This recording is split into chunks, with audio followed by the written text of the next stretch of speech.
Il est temps de remettre les pendules à l'heure dans le secteur de la santé au Cameroun. Pour ce faire, une mission de haut niveau du Fonds mondial de lutte contre le paludisme, le VIH et la tuberculose a fait son entrée le 7 avril 2025 au Cameroun afin d'examiner plusieurs cas de mauvaise gestion des subventions octroyées depuis 2004, avec à la tête Mark Eddington, chef de la division de gestion des subventions. La délégation sur place a pour mission de rencontrer les plus hautes autorités camerounaises avec un accent particulier sur deux institutions judiciaires, la Chambre des comptes de la Cour suprême et le tribunal criminel spécial. Faut savoir que les investigations portent spécialement sur le scandale des 238 congélateurs achetés d'occasion dans le cadre de la lutte contre le Covid-19. D'après certaines sources au ministère de la Santé publique et à l'instance de coordination nationale, le Fonds mondial exige des comptes sur ces équipements surfacturés. L'institution ne serait convaincue du traitement de ces affaires.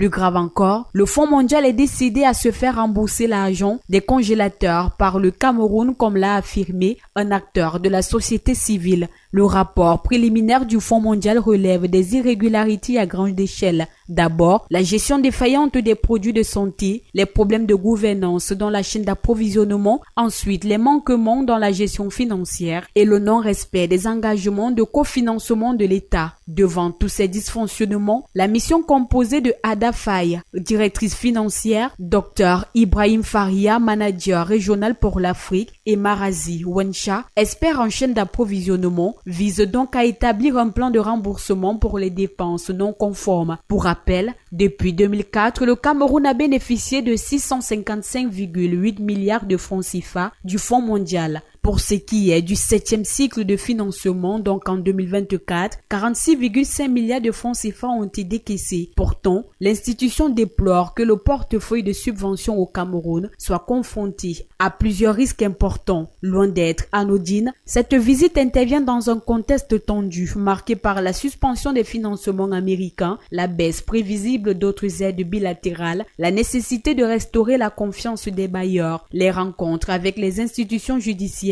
les 9 et 10 avril sont cruciales et le Fonds mondial attend des preuves concrètes de la volonté camerounaise de lutter contre la corruption dans le secteur santé. Quant aux sanctions possibles, elles comprennent le remboursement forcé des fonds détournés, la réduction des futures subventions et le renforcement des contrôles de l'utilisation des fonds. Il est donc clair que cette mission historique du Fonds mondial pourrait marquer un tournant dans la gouvernance des fonds santé au Cameroun, car son objectif principal est de mettre en lumière l'urgence de réformes structurelles pour garantir que l'aide internationale atteigne réellement les populations vulnérables, ce qui parfois est presque inexistant.